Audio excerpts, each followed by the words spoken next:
Estimados alumnos, el final del siglo XIX, la traca final de todo este gran siglo que tuvimos en España será el sexenio revolucionario, la restauración borbónica y el desastre del 98. Vamos a verlo.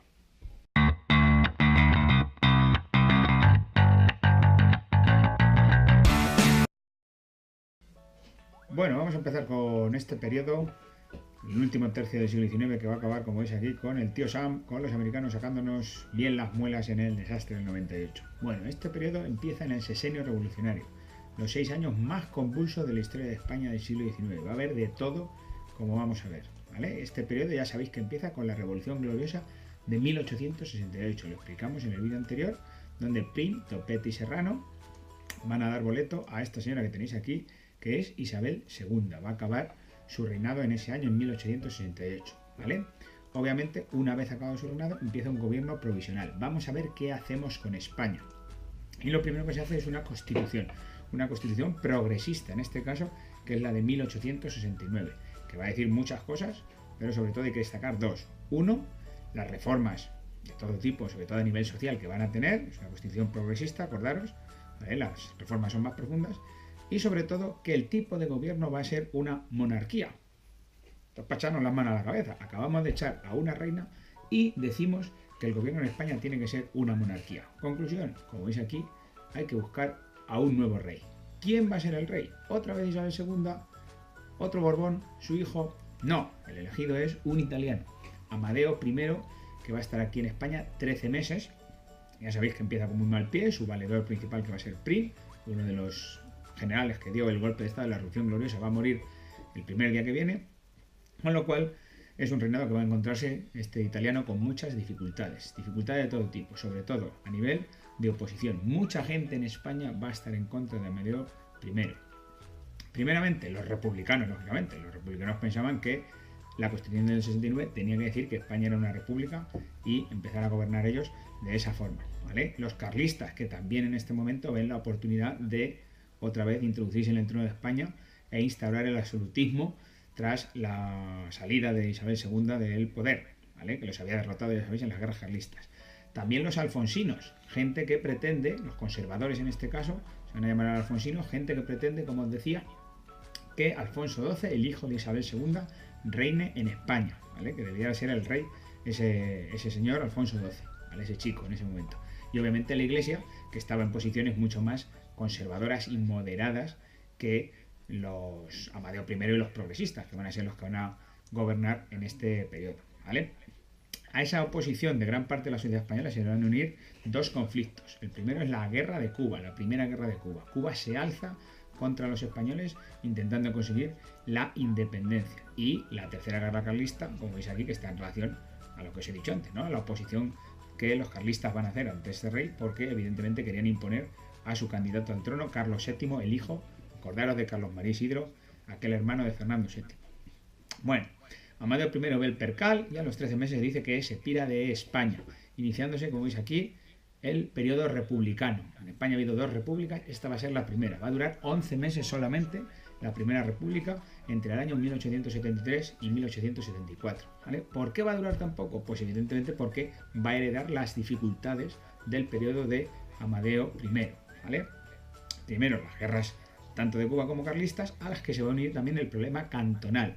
Ya sabéis lo que es el cantonalismo, es esos municipios que pretenden la independencia de España para luego formar una federación, una asociación de municipios, ¿vale? Independizarse en cantones, sobre todo el de Cartagena tuvo, vamos a decir, bastante arraigo en este momento y puso en serias dificultades a la República, ¿vale?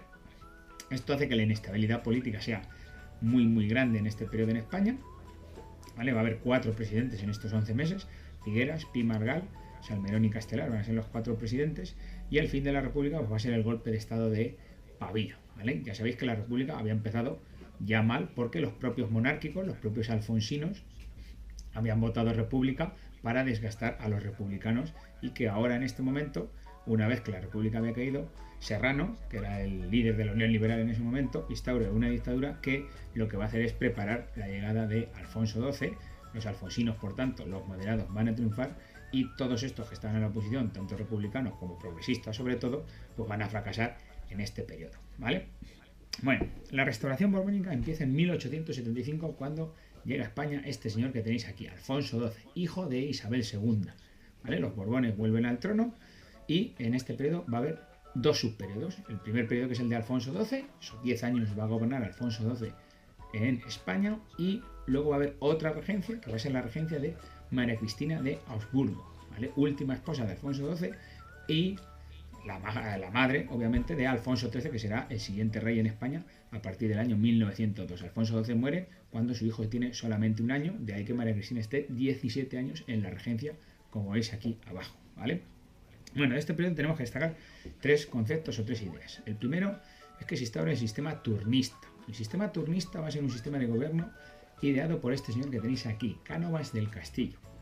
Cánovas del Castillo va a ser el líder de los conservadores, de los alfonsinos, y este político va a pensar que es hora de que en España haya una constitución no solo para un partido político, sino que permita la alternancia de poderes, es decir, que gobiernen más de un partido político. Cánovas quería mantenerse en el poder, pero sabía que ese mantenimiento en el poder tenía que ser con alternancia, es decir, que no podía él gobernar siempre, sino que tenían que gobernar varios partidos políticos. Así que Cánovas se busca un aliado para este tipo de gobierno, para este turnismo, y el aliado va a ser Sagasta, que va a fundar un partido, va a ser el Partido Liberal, ¿vale? Un partido más de centro, centro-derecha, por decirlo de alguna manera, con el cual se van a alternar en el gobierno durante todo este periodo tanto Sagasta como Cánovas. Unas veces va a gobernar Cánovas y otras veces va a gobernar Sagasta. ¿Cómo vamos a hacer esto si a priori España es una democracia? Pues muy sencillo, amañando las elecciones, ¿vale? El otro gran concepto que tenemos en este periodo turnista es el de pucherazo. Las elecciones se van a amañar, ya sabéis, a través de caciques que van a estar en los pueblos, con compra de votos. En España van a votar los muertos, es decir, va a haber todo un engranaje, vamos a decir, montado para que las elecciones estén amañadas y una vez ganen los liberales y otras veces ganen los conservadores, y así se vayan alternando en el poder durante todo este periodo. ¿Qué consecuencias va a tener esto? ¿Va a tener consecuencias positivas? Pues sí, va a haber una estabilidad política en España que no había habido durante todo este periodo. Se van a acabar las guerras de Cuba, se va a acabar la guerra carlista, pero evidentemente estamos ante una democracia totalmente, vamos a decir, irreal. Evidentemente esto es un engaño que se le va a hacer a la población española manteniéndose en el gobierno estos dos partidos políticos y obviamente dejando al margen al resto, progresistas, republicanos, demócratas, etc. Bueno, segundo concepto importante que tenemos que saber de este periodo de la restauración. Empiezan los nacionalismos, sobre todo en tres regiones que aún hoy siguen teniendo bastante arraigo, sobre todo la última, la que tenéis aquí en Cataluña. Galicia, País Vasco y Cataluña van a iniciar, vamos a decir, movimientos nacionalistas, en un primer momento culturales y luego políticos. Y, perdón, el periodo va a acabar con, como veis ahí, el desastre del 98. ¿Vale? El desastre del 98 va a ser una guerra, la segunda que vamos a tener, entre Cuba, ¿vale?, que va a intentar conseguir la independencia, y España, que obviamente no va a permitir que se independice Cuba. Ya sabéis que Cuba era una colonia española desde tiempos de Colón y en este momento se quería independizar porque obviamente había un monopolio, ¿vale?, en el comercio entre Cuba y España, y los cubanos querían vender sus productos a otros lugares donde el precio era mejor que el que le daban los españoles, ¿vale? Cuba estaba obligada a comprar y a vender productos en España y eso a la burguesía cubana no le gustaba. La guerra obviamente iba a favor de España, que potencial militarmente tenía mucho más poder que Cuba, pero en un momento dado se entrometen, como veis aquí, los estadounidenses. Estados Unidos se entromete en el conflicto porque quería obviamente comerciar con Cuba en unas condiciones más favorables que las que tenía, que eran prácticamente nulas. Cuba no podía comerciar con Estados Unidos, pero Estados Unidos quería el azúcar de Cuba.